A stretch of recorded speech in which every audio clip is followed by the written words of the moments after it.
어느 추운 겨울날 저녁 한 노인이 강둑에 서 있었습니다. 강을 건너야 했습니다. 강은 깊지는 않았지만 군데군데 얼어 있어서 함부로 건널 수가 없었습니다. 말굽소리가 들렸습니다. 말 탄 사람의 도움을 받으면 쉽게 강을 건널 수 있을 것 같았습니다. 그러나 그 노인은 말 탄 사람을 보고도 아무런 도움을 청하지 않았습니다. 두 번째 사람이 지나갔습니다. 세 번째 사람이 지나갔습니다. 노인은 여전히 그 강둑에 서서 떨고 있었습니다. 한참 후에 어떤 사람이 말을 탄 채 그 노인 앞에 왔습니다. 그러자 그 노인이 신사 양반, 이 늙은이를 강 건너까지만 태워줄 수 있겠습니까? 걸어서 건너갈 수가 없군요. 그러니까 그 사람이 말을 세우며 좋습니다. 어서 올라타세요. 그러나 노인은 몸이 얼어붙어서 말을 탈 수가 없었습니다. 신사는 말에서 내려서 그 노인을 태웠습니다. 그리고 숲길로 떨어진 노인의 작은 오두막집까지 태워줬습니다. 그리고 물었습니다. 왜 앞에 말 타고 가던 사람들에게 부탁하지 않았냐고. 그래서 그 노인이 대답했습니다. 나는 말을 타고 오는 사람들의 눈동자를 살펴보았습니다. 그들은 나같이 천한 사람에 대해서 일말에 관심이 없다는 걸 알 수 있었습니다. 그러니 부탁하는 것도 부질없는 일이라는 것도 알았습니다. 그러나 나는 당신의 눈에 친절과 자비가 있음을 볼 수 있었습니다. 그 신사가 토머스 제프슨이라는 사람입니다. 미국 건국의 아버지요, 세 번째 대통령으로 섬겼으며 33살 나이에 미국 독립선언문 기초를 작성했던 사람입니다. 오늘 이 토머스 제퍼슨이 가졌던 그 눈길을 가졌던 사람이 바로 다윗입니다. 어려움에 처한 사람들을 바라보는 안타까운 마음입니다. 그 안타까운 마음을 가진 다윗을 일컬어서 하느님이 내 마음에 합한 자라, 그 다윗을 귀하게 여겼습니다. 그리고 그를 이스라엘을 다스릴 수 있는 지도자로 세우셨습니다. 오늘 본문이 시작하는 1절에 다윗은 블레셋 사람들이 그일라를 쳐서 그 타작마당을 탈취한다는 소식을 들었습니다. 이 소식을 전해 들은 다윗은 가슴이 아팠습니다. 그럼 한 해 동안 수고하고 땀 흘려서 거둬들이는 곡식을 추수하는 때입니다. 그것을 빼앗긴 그일라 주민을 생각해 봐야 합니다. 가을입니다. 더 이상 씨를 뿌릴 그리고 곡식을 추수할 기회도 주어지지 않습니다. 그러면 그들은 추운 겨울 동안 허기진 매를 움켜잡고 지나가야 합니다. 전쟁을 수행할 수 없는 농민들을 수탈하는 브레셋 군대에 대해서 분노가 끌어올랐습니다. 그래서 다윗이 말합니다. 내가 이 브레셋 사람을 치리이까. 그냥 내가 브레셋 사람을 치리이까가 아니라 내가 이 브레셋 사람을 치리까. 이 나쁜 놈들을 내가 그냥 칠까요 말까요 합니다. 근데 하나님이 대답하십니다. 브레셋 사람을 치고 그일라를 구원하라. 하나님은 어떤 뜻을 가지고 말씀하시냐 하면 네가 브레셋 사람을 치는 것이 궁극적인 목적이 아니라는 겁니다. 그들을 치고 그일라를 구원하라. 그일라를 구원하는 것이 본질적인 목적임을 상기시켜 줍니다. 그럼에도 불구하고 하나님이 다윗을 귀하게 여기신 이유가 있다면 그가 어려운 처지에 놓인 그일라 백성들을 불쌍히 여겼다는 겁니다. 그 이웃의 아픔에 무관심하지 않았습니다. 무심하지 않았습니다. 그들의 안타까운 처지를 자신의 아픔처럼 느꼈기 때문에 그 마음을 가진 다윗을 하나님이 내 마음에 합한 자요 귀한 자라고 이야기하십니다. 이것은 성경 속에 도도히 흐르는 하나님의 메시지입니다. 우리는 선한 사마리아인의 비유를 잘 알고 있습니다. 예루살렘과 여리고 사이의 길에 강도 맞은 자가 있었습니다. 예루살렘으로 와야 되는 수많은 사람들이 있습니다. 예루살렘에서 예배를 드리고 은혜를 받고 돌아가는 사람들의 발걸음도 많은 곳입니다. 제사장이 지나갑니다. 하나님께 예배 드려야 될 일들이 바빴습니다. 그는 강도 맞은 그를 불쌍히 여길 마음이 없었습니다. 레위인도 그랬습니다. 원수같이 지냈던 사마리아 사람이 그곳에 멈춰서서 강도 맞은 자를 불쌍히 여겼습니다. 그를 도왔습니다. 그를 자기 말에 태웠습니다. 그를 자기 말에 태웠다는 것은요, 아마 정말 상처 피투성인 자를 새로 뽑은 맨즈에 태운 것하고 마찬가지입니다. 피비린내가 차 안에 가득할 겁니다. 말의 털에 그 피가 묻을 겁니다. 그러면 그는 여행하는 내내 그 피비린내를 맡으며 여행을 해야 될 겁니다. 그것을 감수했습니다. 그리고 정말 여관에 가서 그를 치료했습니다. 치료비를 넉넉히 주면서 치료를 부탁했습니다. 만일에 부족하면 돌아오는 길에 더 줄 테니까 잘 돌보라고 이야기합니다. 바로 이 선한 사마리아인은 예수 그리스도를 말씀하고 있습니다. 하나님이 주신 축복을 다 빼앗기고 강도 맞은 자를 위하여 그들을 불쌍히 여기고 하늘 보좌를 버리시고 그를 돌보기 위해서 이 땅에 오신 예수 그리스도의 모습이 바로 선한 사마리아인의 모습입니다. 바로 그 주님의 마음을 다윗이 갖고 있었던 것입니다. 그뿐만이 아닙니다. 우리 주님께서 정말 훌륭한 믿음을, 큰 믿음을 가지고 있다고 칭찬한 몇몇 사람들이 있습니다. 그 중에 한 사람이 로마의 백부장이었습니다. 백부장은 대단한 권세를 가진 사람입니다. 자기 밑에 로마 군인이 100명인 사람입니다. 그 외에 현지에서 여러 군인들을 징발할 수 있기 때문에 그는 막강한 권세를 갖고 있는 실력자입니다. 그에게 종이 한 사람이 있었습니다. 나이 들어 늙은 종입니다. 중풍병에 걸려서 몹시 고생하고 있습니다. 그는 그 종을 위해서 예수님을 찾아옵니다. 내 종이 중풍병에 걸려 몹시 괴로워합니다 라고 이야기합니다. 그 말의 뉘앙스에 보면 그 종의 괴로움이 이 백부장의 마음에 전해져 있는 것을 우리는 그 문맥 속에서 알 수 있습니다. 여러분, 그 당시에 종은, 로마 군인도 아닌 종은 불건으로 취급받던 시절입니다. 이제 나이 늙어서 병든 종은 아무런 경제적 가치가 없는 종입니다. 그러기에 곧 갖다 버려야 될 종입니다. 그를 위해서 체면과 자존심을 다 버려두고 유대인 청년이라고 이야기하는 예수님을 찾아오는 백부장의 마음입니다. 왜요? 중풍병에 걸려 고통스러워하는 그 백부장을 불쌍히 여기는 겁니다. 그 마음을 가진 그 백부장을 하나님이 얼마나 귀하게 여기시겠냐는 겁니다. 예, 고통받는 이웃에 대해서 마음을 쓰는 겁니다. 잠언서 19장 17절은 이렇게 이야기합니다. 가난한 자를 불쌍히 여기는 것은 여호와께 구워드리는 것이니 그 선행을 갚아주실 것이라. 그럼 가난한 자를 불쌍히 여기는 것은 하나님께 저축하는 거라는 겁니다. 하나님께 빌려드리는 것과 같다는 겁니다. 하나님은요, 절대로 띠먹지 않습니다. 예, 하나님은 반드시 갚으십니다. 그것도요, 넉넉히 갚으십니다. 하나님 약속하지 않습니까? 로마서 5장 7절에도 다시 약속합니다. 긍휼히 여기는 자는 복이 있다는 겁니다. 그들이 긍휼히 여김을 받을 것이라 라고 이야기합니다. 내가 누군가를 긍휼히 여기면 하나님이 그것을 하나님께 저축한 것처럼 그에게 긍휼을 베풀어 주시겠다고 이야기합니다. 다윗은 후일에 아들의 반역으로 무척 고통스러워합니다.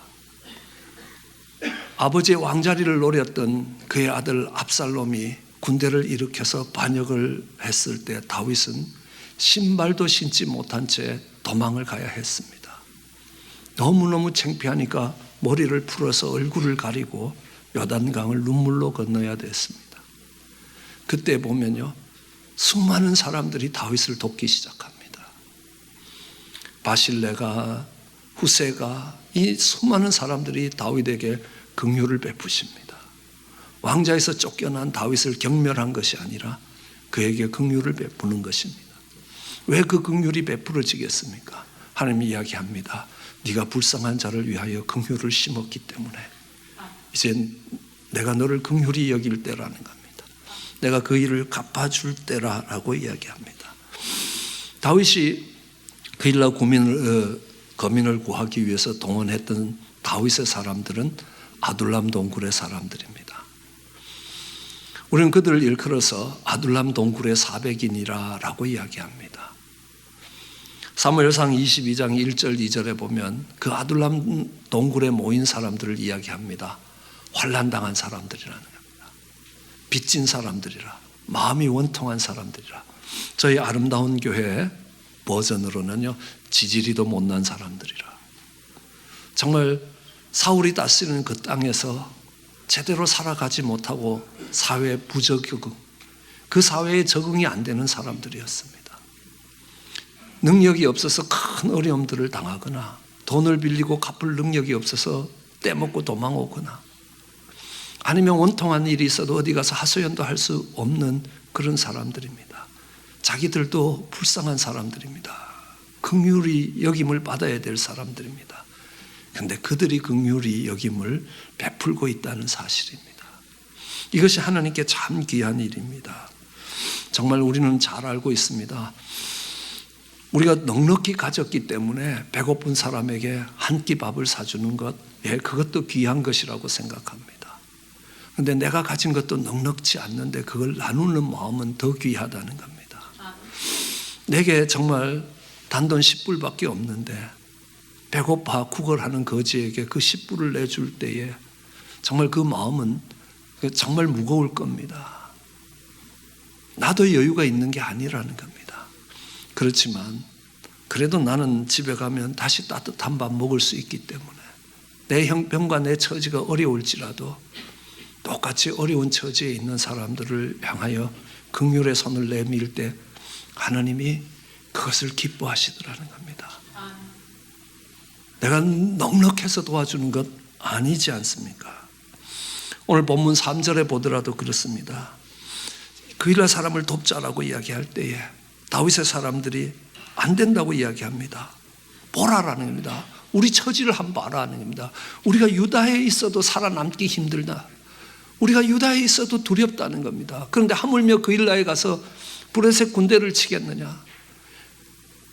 이때의 브레셋 군대는 사울의 군대보다 더 강한 군대였습니다. 후일에 사울의 군대는 브레셋 군대와 싸우다가 사울과 요나단이 다 죽임을 당하는 그런 비극적인 전쟁으로 끝납니다. 만만한 브레셋이 아니라는 겁니다.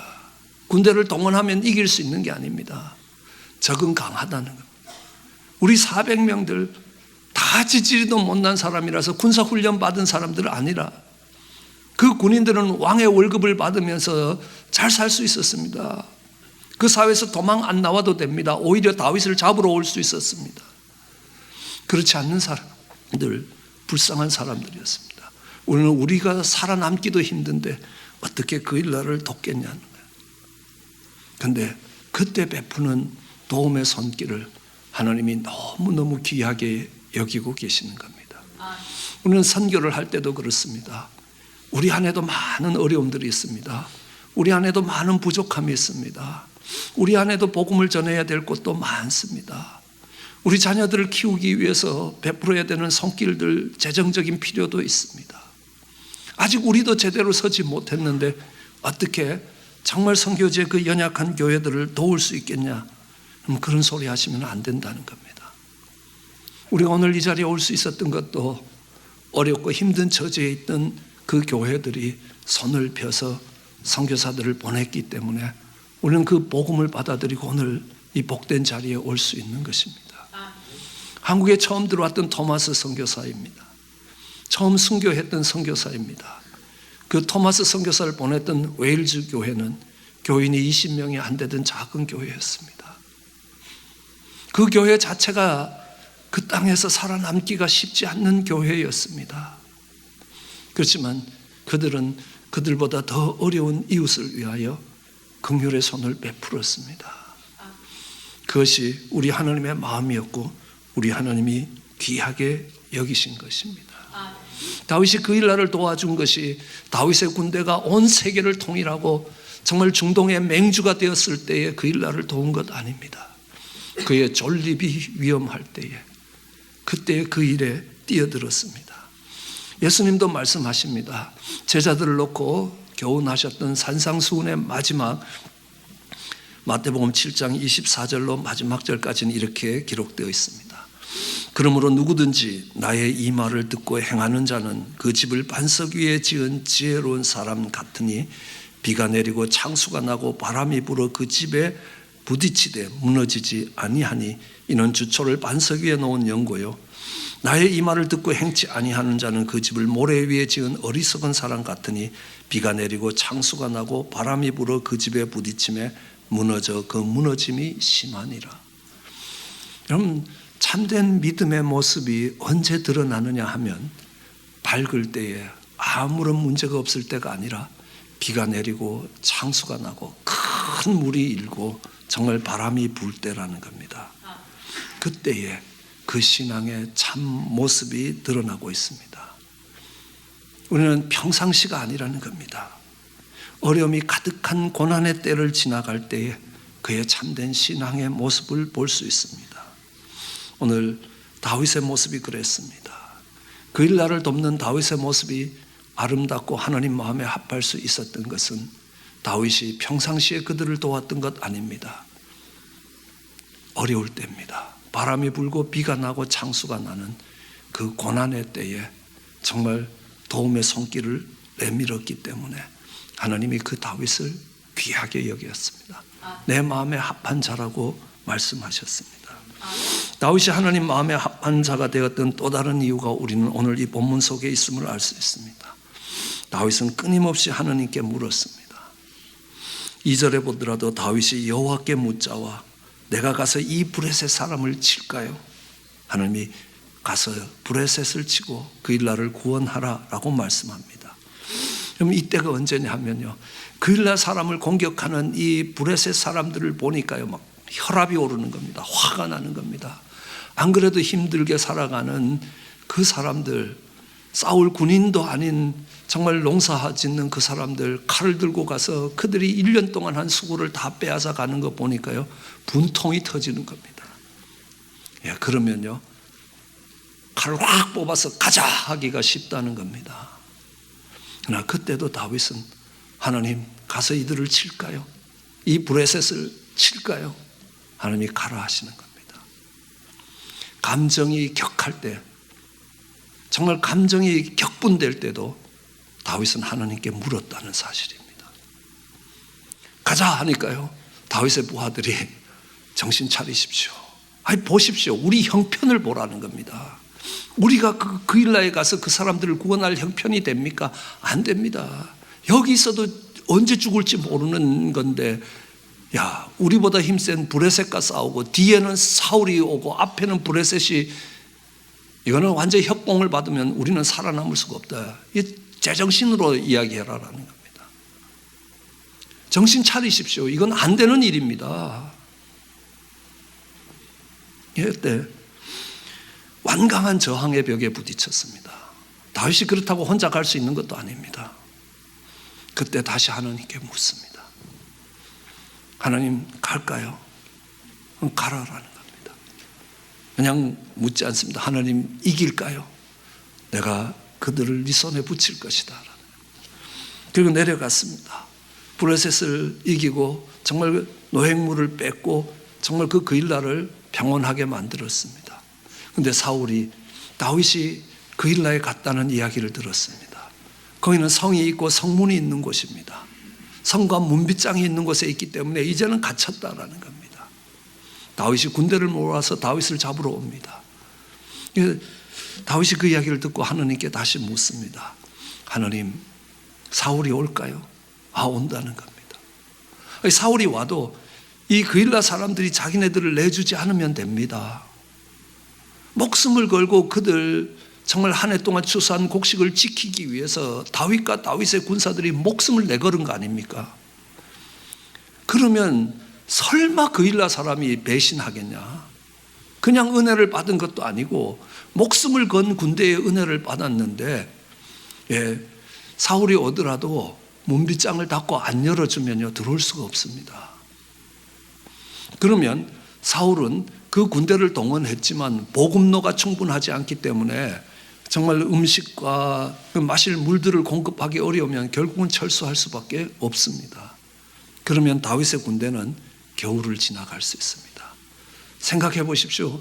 그 600명 되는 사람들을 이끌고 겨울을 지나가야 됩니다. 지금이 추수 때 아닙니까? 곧 있으면 추운 겨울이 옵니다. 그 600명 되는 사람들을 데리고 벌판에 가서 그 겨울을 지나려면 다윗으로도 보통 걱정이 되는 거 아닙니다. 어디 가서 이 600명이 먹고 또 잠잘 수 있겠습니까? 이 그일라 성에 있으면 그래도 편안히 한겨울을 보낼 수 있지 않느냐. 그런데 그일라 사람들이 내준다는 겁니다. 그러자 다윗은 그 자리에서 묵묵히 일어나서 떠납니다. 우선 다윗이 모든 상황 속에서 하나님께 그 뜻을 물었습니다. 내려온다? 그일라 사람들이 내줄 건가? 내줄 것이다. 그일라 사람과 싸울까요? 싸워라. 그럼 우린 칼 뽑고 가기 쉽습니다. 하나님, 우리가 이길까요? 그들 우리 손에 붙여주시겠습니까? 내가 네 손에 붙일 것이다. 다윗이 작은 결정 하나하나까지 하나님의 뜻을 묻습니다. 거기에 비해서 사울은 그렇지 않습니다. 오늘 우리가 읽은 본문 7절에 보더라도요, 다윗이 그일라에 온 것이 사울에게 전해졌습니다. 그러니까 사울이 하는 말이 이 7절에 하나님이 그를 내 손에 붙이셨다라고 이야기합니다. 하나님이 다윗을 내 손에 붙이셨다. 하나님이 다윗을 사울의 손에 붙였겠습니까? 하나님이 다윗을 죽이라고 사울에게 허락하신 거냐는 겁니다. 아닙니다. 사울은 하나님의 뜻을 물어보지도 않습니다. 내 판단이 곧 하나님 뜻이라는 겁니다. 이 주어진 상황이 곧바로 하나님의 뜻으로 연결되는 겁니다. 우리는 이것을 교만이라고 이야기합니다. 기도해서 하나님의 뜻을 물어보지도 않고 이 상황의 판단이 곧 내 판단이라는 겁니다. 그리고 그것이 하나님의 뜻이라고 생각합니다. 아니었습니다. 다윗은 하나님의 뜻을 살아갔습니다. 다윗이 하나님의 뜻에 머리를 숙였다는 것은 다윗이 이 그일라를 떠날 때 모습을 보면 더 분명합니다. 저 같으면 씩씩거리며 떠났을 겁니다. 야, 내가 목숨 걸고 정말 이 그일라를 구했는데 이 사람들이 이럴 수가 있는가? 섭섭할 겁니다. 원망스러울 수도 있을 겁니다. 억울할 수 있습니다.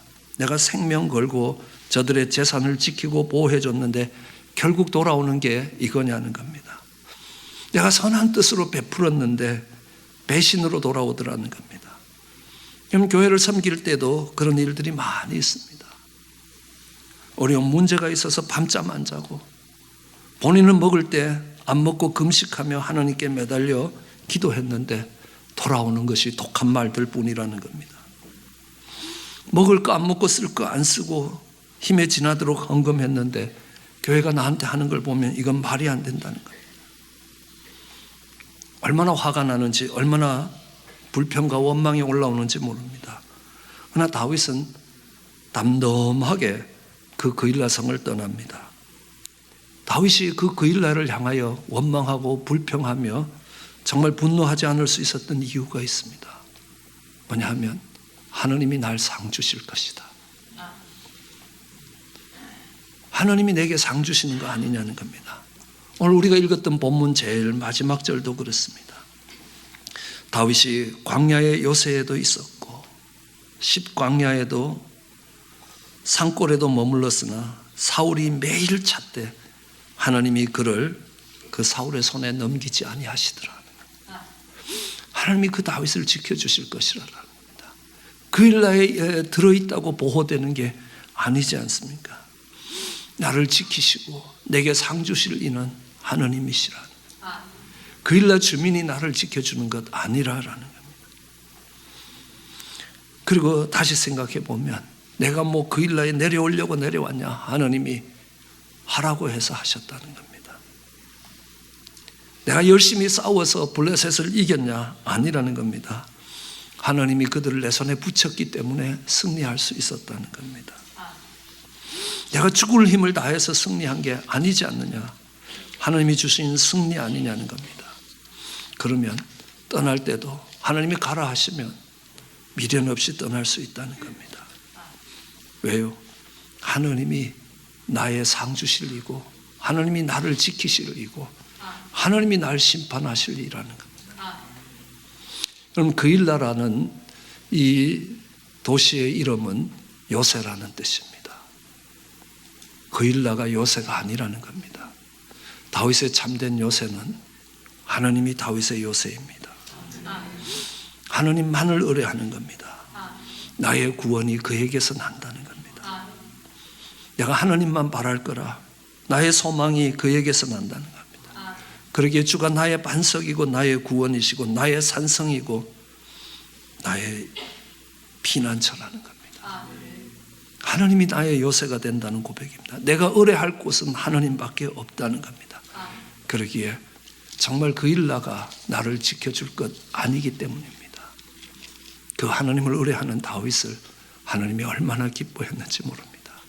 세상의 그 어떤 수단이 그를 지켜주는 것이 아니라 하나님이 나의 요새가 되고 나의 산성이 되고 나의 피난처가 될 것이라. 나의 구원이 하나님께로 오지 세상의 것을 가지고 세상의 요새 속에 그 일나라는 곳에 머무러서 오는 게 아닙니다. 하나님 마음에 합한 다윗은요, 불쌍한 처지에 있는 긍휼을 기다리는 그들에게 긍휼의 손을 내밀었습니다. 그것이 하나님 마음이었습니다. 그것도 자신의 기반이 흔들리고 자신도 하나님의 긍휼을 받아야 되는 그때에 긍휼의 손을 내밀었습니다. 하나님이 더욱 기뻐하실 수 있었습니다. 그 옳은 일을 행해 갈 때도 하나님 앞에 무릎 꿇고 하나님께 물었습니다. 그 다윗을 기뻐하셨습니다. 그리고 정말 그 옳은 일에 아무런 대가가 주어지지 아니할 때도 그는 좌절하거나 낙심하거나 원망하거나 불평하지 않을 수 있었습니다. 왜요? 하나님이 그 일나에 가게 하셨고 하나님이 블레셋에 대해서 승리하게 하셨으니까. 하나님이 나의 요새가 되고 하나님이 나의 방패가 되고 하나님이 나의 산성이 되고 내가 하나님만 의뢰할 겁니다 라고 할 때에 하나님이 그를 얼마나 기뻐하시고 그를 밤낮으로 정말 그가 산골에 있든 요새에 있든 사울이 매일 찾아다니던 하나님이 그를 지키시고 보호하셨다는 겁니다. 아니 그것이 아니라 그를 이스라엘의 위대한 지도자로 만들어 주셨습니다. 그것이 다윗입니다. 그런 하나님 마음에 합한 우리 모두가 되기를 주의 이름으로 축원합니다.